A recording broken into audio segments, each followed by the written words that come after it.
Why was the Roman military such a force to be reckoned with? This is part 2 of a short series on the Roman military. How did the Roman military structure work? What sort of men joined the Roman military? And what kinds of roles did they play? What did they actually do with their time? They served for 20 to 25 years. Were they just sitting around in garrisons, or were they fighting all of the time? As it turns out, Roman soldiers had a lot of different things to do, and they needed a variety of skills.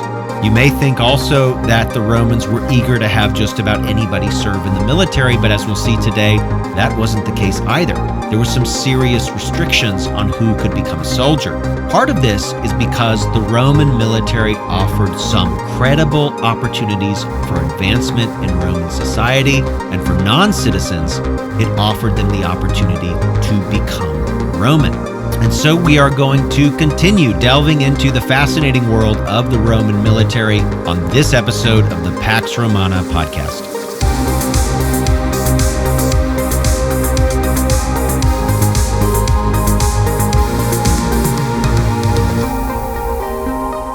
Episode 45, The Roman Military, Part 2.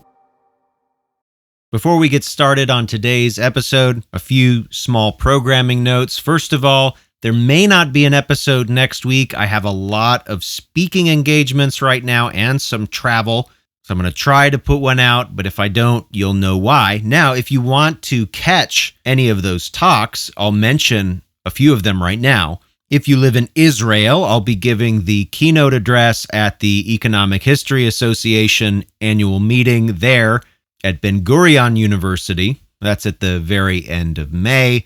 The week after that, I will be giving a talk at the York Festival of Ideas in England. That is a virtual talk, so anybody in the world can attend that. Just search for my name and York Festival Ideas. I think they've titled the talk the same title as my new book, Pax Romana, The Plague That Shook the Roman World.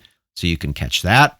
And then in the second week of June, I'll be giving a talk for Indiana University alumni at Indiana University, also on the Antonine Plague. So if you are alumni of Indiana University and you're going to be in Bloomington, Indiana for their mini university, you're welcome to sign up for my talk. I'd love to get a chance to meet folks that listen to this podcast and also are affiliated with my own university. And I think that's all that we need to say ahead of the podcast. Let's get on with today's episode. On the last episode, I talked at length about the militaristic culture of the Pax Romana. We talked about how large the army was and how much it tended to cost.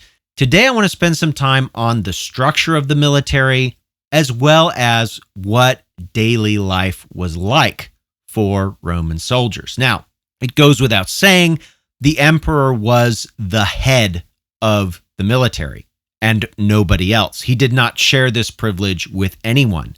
Very quickly, when the empire begins, all other symbolic leadership is squeezed out. Under the Roman Republic, many men had cults of personality and the personal loyalty of their legions. They often exploited that, using what were ostensibly Rome's legions for their own personal pet projects and wars of adventure, and in some cases, wars of rebellion against the Roman state. The emperors want none of that, not even a whiff. And so very quickly, emperors monopolize leadership. They do not allow oaths to other imperial family members, to other men, oaths to generals, or anything like that. Now, there are some exceptions to that.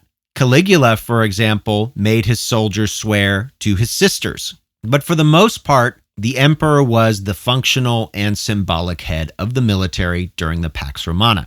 Now, he didn't actually run the military. In fact, rarely did emperors actually command soldiers in the field. So what they did was appoint legates over each legion. These men were usually elites. They were senators or equestrians, and you know a little more about who those sorts of men were from episode 42. Emperors tended to put senators in charge of soldiers that were not likely to rebel. And by contrast, equestrian legates were usually considered more trustworthy by emperors. They were given the more important commands. Each of these legates, in turn, had junior officers. They were usually younger men in their 20s, the sons of senators and equestrians who needed to learn the ropes of command. They did not start at the grunt level or the legionary level of the military. They got a shortcut into what is effectively on-the-job officer training or officer apprenticeships as military tribunes. Occasionally, younger elites would find themselves serving in one of the lower officer positions. So there was, for example, a primus pilus. This is the first spear. This was either, like I said, a young elite or a veteran low-class soldier who had risen up through the ranks, and this was about the highest he could expect to go. The primus pilus was the main tactical advisor to a legate. He needed to be literate in order to implement the commands of his superior, and his duties could be just about anything that the legate really didn't want to do or didn't feel like he needed to do himself.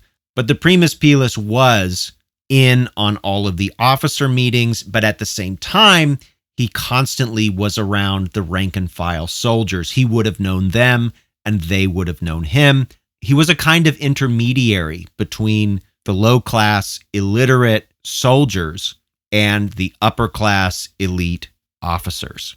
Serving as a primus pilus was a great opportunity for a man who had risen through the ranks, because once he retired in that position, and again, he usually did not go any higher, he would be given the rank of equestrian after his retirement. Now, that didn't always benefit him, but it could benefit his sons and his grandsons. And so we see already that built into the structure of the military, there were opportunities here to move up the Roman social hierarchy that we just don't see anywhere else. And this is another reason why military service was something which people gladly volunteered to do. The lowest level of officer was then the centurion. And you've probably heard this term. You likely associate it with the idea of a century, or 100 years, or 100 men. Roman centuries were originally that number. In practice, men died or extra men were recruited, and so the centuries were not always 100 men. In fact, usually they were between 80, or they could get as high as 120 men, or maybe even a little higher. And the centurion was the officer directly in charge of these men. He gave them orders in combat based on orders that he had received. He was really in charge of the practical functioning of this unit of men in battle. He himself also had a kind of deputy, a man that was called an optio, who shadowed him. And then from there, you just have the rank and file soldiers. In the Roman military system, there was not something like the code of military justice, which made it clear which orders were lawful and which ones weren't. For the Romans, officers had absolute authority over soldiers. They had what is called imperium, the right to command and expect immediate and automatic compliance. Soldiers who did not obey the orders of their officers could expect execution, or if they got off a little easier than that, flogging or hard labor. Joining the military for the rank and file soldiers was usually a lifelong career. For elites, this was not always the case. It was often something to do before and then between political offices. They came into the military for a year or two, commanded some soldiers, moved them around, supervised them in a garrison or whatever, and then they went back to Rome and ran for office. So elites had it pretty good. The rest of the soldiers were in a large mass of men. Each legion, for example, was about 5,000 men, could go as high as maybe 7,000 men, depending on recruitment and losses. The legion also was then supported by cavalry, supply people, standard bearers, and so on. As I said in the last episode, men happily volunteered to serve. There could be conscriptions in the case of emergency wars or conflicts, but even then it seems that for the most part, there was no difficulty in terms of recruiting soldiers. The pay was stable, status was there, a retirement bonus, opportunities to advance. To join the legions, one had to be a Roman citizen. There were times when the need for legionaries was high enough that emperors or commanders granted citizenship upon joining the legions. Not everybody, however, was allowed in the military. You could not be a slave or a former slave. We know from the letters of Pliny and Trajan that slaves who were found in the Roman legions were punished severely. Listen to this letter, for example, from Pliny to the Emperor Trajan, and then I'll share with you Trajan's reply. Here's Pliny, quote, Sempronius Kilianus, an outstanding young man, sent 2 slaves to me who were discovered among the recruits. I've deferred punishing them so as to consult you, Trajan, the founder and strengthener of military discipline, on the proper penalty. For I'm especially in doubt about this, because though they've already taken the oath, they have not yet been assigned to the ranks. I beg you, therefore, my lord, to write me what course I should follow, especially since precedent is involved. So that's Pliny's letter to Trajan. It's interesting that Pliny is unsure of exactly what to do because the slaves are in a limbo. They've taken an oath, but have not been assigned to ranks, and he realizes that Trajan's decision on this is going to set a precedent. We also see in this letter Trajan's clear designation as head of the military when Pliny calls him the founder and strengthener of military discipline. All right, here is Trajan's reply.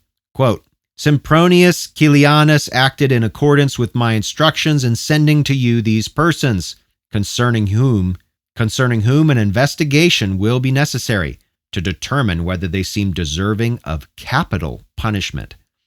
It's material whether they enlisted voluntarily or were levied or offered as proxies. If they were levied, the examination was at fault. If they were offered as proxies, the guilt lies with those who offered them.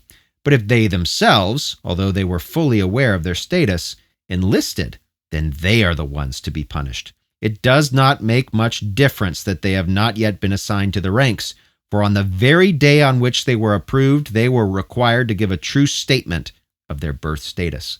Trajan here shows his typical justice. He could just punish the slaves and be done with it, but he does want to ensure military discipline. He wants to know if these slaves deceived their recruiters or if the recruiters were lax in their job. Now, Trajan also mentions proxies. What may be going on here is some kind of conscription. And there were men who did not wish to be conscripted in the army, and so they offered these slaves in their place, that is, as proxies. And Trajan wants to know if they did that knowing that they were slaves, if these slaves happened to be proxies. But once you were in, you were in. You had a term-limited contract, usually between 20 and 25 years. I say between 20 and 25 years because military discharge did not happen on an individual level. It was usually done in groups. So some soldiers had to wait longer because they had gotten into their group earlier than those that had gotten into it a few years later, but then the whole group would be discharged at the same time. So some ended up serving a year or 2 or 3 or whatever longer than their colleagues in that unit. Soldiers obviously had to be physically capable of battle, and they had to be at least 18 years old. The duties of soldiers once they got into the military could be just about anything. Again, whatever an officer told them to do, they had to do. A later Roman source, Vegetius, speaks about military service in the Roman Empire. He mentions soldiers marching together, being able to keep tempo and time as they walked with their units. He talks about soldiers being capable of leaping and jumping over obstacles, having the ability to swim, the physical strength to carry burdens of up to 60 pounds while on the march. They should be able to use any standard weapon that they may either be carrying with them or from an enemy. They should have boats and be able to operate them. And they should have some training in siege equipment.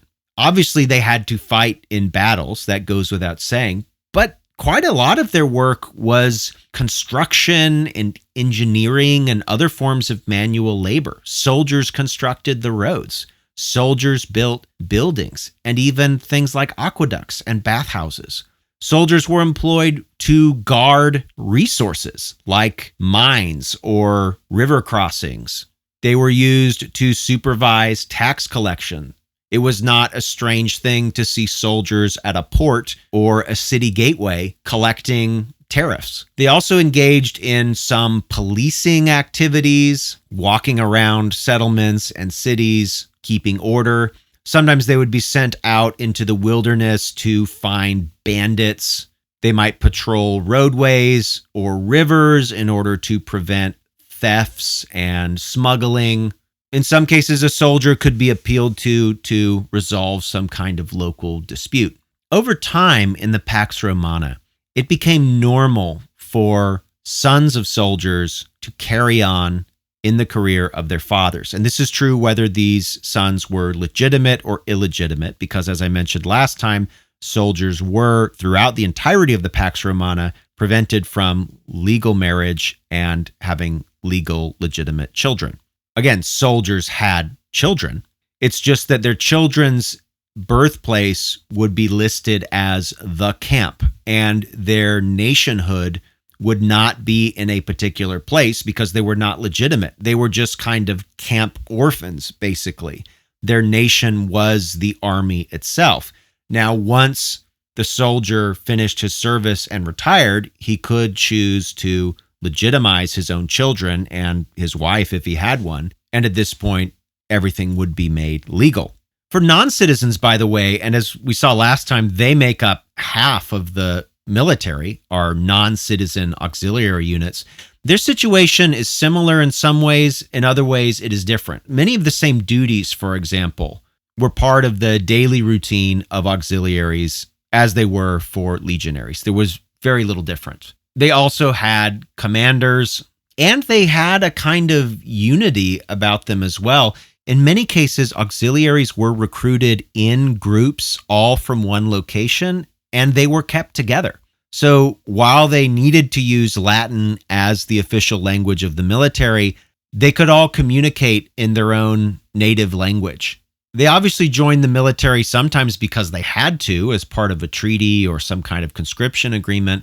But in other times, they did so voluntarily because the bonus that they received at the end of their service was usually citizenship, which obviously they could then pass on to their children. So now you know how large the military was, how much soldiers were paid, and how they were paid.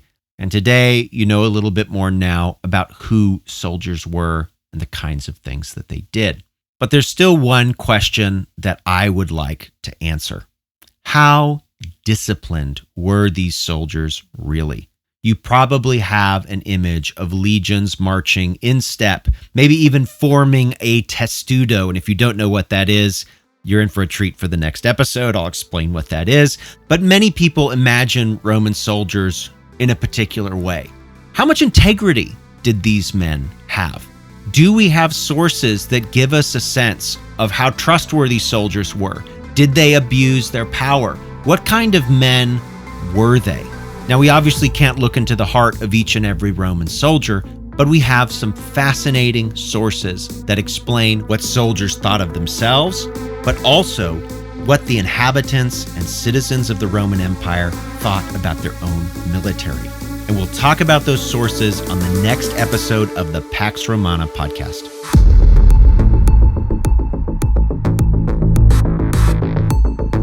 Thanks for listening to the Pax Romana podcast.